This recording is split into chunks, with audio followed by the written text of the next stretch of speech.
Good morning, Zero here.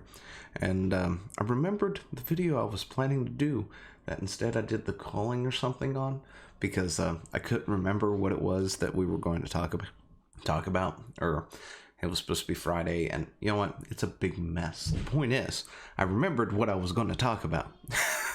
So if you haven't subscribed to the channel, go ahead and do so now, because you can join the army that I am building for world domination. It's going to be great, fantastic. We'll rule everything. So let's get into it, shall we?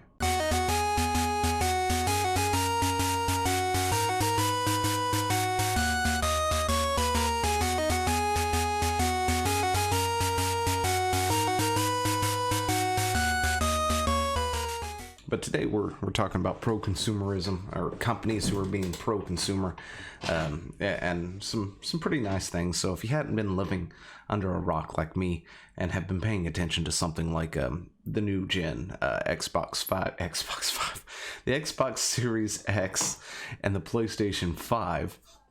You know, they're the next gen. They're supposed to be coming out sometime soon. There's some other things. The console wars have sort of sped up a little bit. Certain people are claiming that the PlayStation 5 is more powerful than the Xbox, and I kind of tried to justify it in a video because, you know, it depending on how things go, it may actually be a better system than the Xbox. It all really depends on what is under the hood. So, and you know, they're competing with Xbox, so yeah, I just, in my honest opinion, I think that the Xbox is probably going to be the better system. Just saying. I don't have an Xbox One. I'm not an Xbox fanboy, if that's what you're thinking. If anything, I'm a Nintendo guy. But you know, if I was to choose a console, that's probably the one I would choose. That or the old PlayStation 2, more than likely. But yeah. So, we talked about all that, and today we're talking about EA and their continued efforts to be as anti-consumer as possible for everybody involved, because, you know, it is EA. They've done things. We have other things to talk about when it comes to EA, just hadn't gotten to it, like, what is it, Battlefield or something? Anyway, I have to relook into it because I forgot what it was. But yeah, we've got things to talk about. So if you hadn't heard, Xbox Series X is doing this thing where you essentially, if you buy the game on one system, you can, or on the previous generation, right? You can you get an automatic, you know, upgrade to the next one, so you don't have to re-buy it essentially, which honestly is great news to me. I think that's a great thing. PlayStation has something similar to that, or with a few games. Not all. The one that of course comes to mind for me is Minecraft, right? And it's been a system that they've had in place for a bit, because I bought Minecraft on the PlayStation 3, right? And it was free for my Vita and my PlayStation 3. If I got it on the PlayStation 3, it was free on the Vita. And when I went to the PS4, because the TV and everything PlayStation 3 is connected to is of course messed up. We never moved it and all this other stuff. You know, the kids wanted to play Minecraft, and that meant I have to go re-buy it, right? Well, I found out, of course, that I don't have to actually pay full price for it again. It still costed some money. I think it was like $4.99, but it was a much cheaper price than paying the full $25-30 for it, whatever Minecraft is going for at the time. And you know, it's not the best thing in the world, but at the same time, it was a way better than what I was expecting, right? So now it's on my PlayStation 4 at a much cheaper price. Of course, it'd be even better if I got it for free, because I had just, you know, gotten it on the previous generation. This is where this thing from Xbox Microsoft is a great pro-consumer thing. And of course, you know, it's something that's designed for their first-party titles, but third parties can opt into this program, which is great, because EA is, of course, going, yeah, we're with it. We're on this program. We love it. We're going to use it, because during that what was it, that non-gameplay gameplay trailer that they had, we talked about, they did show off Madden, and they said that it would be part of this program, right?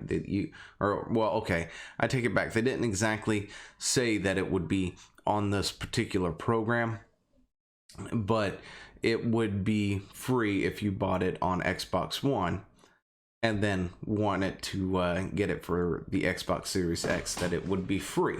And they didn't go into any details or anything, and that's where EA gets its scummy reputation from, because when you actually go into the details, it's not. There's a lot of things that ride on it in order for you to do it. So let's ow. Gosh. Oh, I'm sorry if that hurt anybody's ears or whatnot, but I just whacked my knee off on the desk. Everything shook. Get the coffee here. But EA has confirmed that its upcoming games for current generation can be upgraded free to run on next-gen hardware, most likely the PS5 and the Xbox Series X. That's not exactly true. And we're just talking about the one game right now. But let's see, where are we going to? Okay, so we've got the Madden announcement, right? The Madden NFL 21 will be available on the Xbox Series X. That's when they had the gameplay thing where they announced, yeah, you can. To receive this offer, players must purchase Madden NFL 21 on the Xbox One by December 31st, 2020. So you got to the end of the year to go ahead and purchase this game, and upgrade to the Xbox Series X by March of 31, 2021, which gives you about a 3-month window to actually do this upgrade if you want to get it.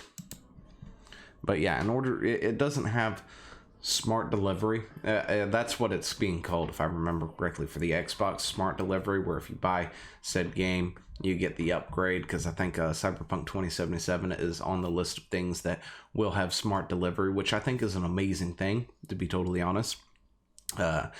Because that's one of the things I really hate, is when consoles launch in a way and then the game comes out in a way, because a game may come out for its previous generation and its newer generation, but in order to play it on the newer generation, you kind of got to wait for the console to actually come out, which happens in a few months or whatever, and then you have to pay for it double, right?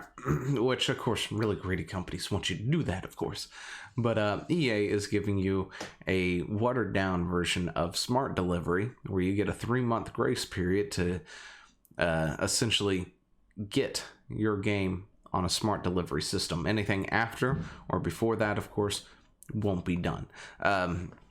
So if you happen to purchase Madden, or maybe you got Madden for near the end of the year or whatnot,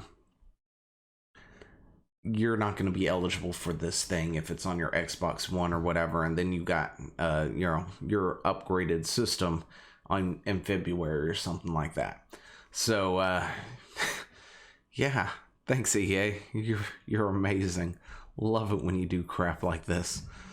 But right now there is a list of certain games that are going to be smart delivery. I mean, heck, even Ubisoft is apparently going smart delivery as well, which, it's Ubisoft. I mean, we don't really talk about them that much, but have you seen what Ubisoft has done over the years? Anyway, Assassin's Creed Valhalla, Call of Seas, Croas, Cyberpunk 2077, Cyberpunk 2077, Dirt 5, Secret Nexus, or Scarlet Nexus, Second Extinction, The Ascent, Vampires, The Masquerade Bloodlines 2, and Yakuza Like a Dragon. All those are going to be on this smart delivery system. And of course, everyone is touting EA's move with Madden as the 11th game or something on it, which it's not. It's not on the smart delivery system. The smart delivery system, of course, doesn't really have a time frame in there, where if you don't upgrade within a certain amount of time, then you're not going to get it. But of course, there's other logistical issues as well that are involved, because the PlayStation has already gone ahead, and Sony has already said that they're going to have an issue with getting systems out the door because of the Rona, right? And Xbox or Microsoft hasn't really said anything about it other than everything's business as usual over here, but time will tell, because when it comes to the manufacturers of the actual console, the pieces, the parts, the motherboards, the chipsets, the graphics cards, and everything else, the processors and things, and getting it all together and putting it into a package to ship out into the world, if they're affected negatively by the current pandemic and everything, it could definitely keep things from getting out on time or in a timely manner, and we may have a shortage of consoles on both sides with the PlayStation and the Xbox. Of course, how they go about doing it is going to be a different thing. Sony already got ahead of the curve by going out and saying, hey, look, people, there's going to be an issue. We're not going to be able to ship out as many units as we would have liked because of the pandemic. Microsoft, on the other end, hasn't come out and said anything like that. So I guess it just really depends on how it rubs the players, wrongly or rightly or whatever, when it comes down to it. If Xbox doesn't actually, say anything, or if they come out and say, it's business as usual like they have been, and don't actually come out and say anything, and then there is a shortage, there will be people who will be upset about that, of course, because they won't be able to get their systems when Xbox promised that they would, which of course could mean that they flip to the competitor. But that's also going to be a thing into this, because if people who are wanting to upgrade Madden can't get their Xbox because the Xbox is in short supply, it's not a good look, EA. Not a good look at all. Anyway, let me know what you think down in the comments below, and I will talk to you later. See ya. Hey, thanks for watching. Don't forget to leave a comment, smash that like button, and always subscribe for more. And of course, there are other videos floating around somewhere on the screen, so click one of those and see if you can find something that suits your fancy. Till then, I'll see you later. Bye.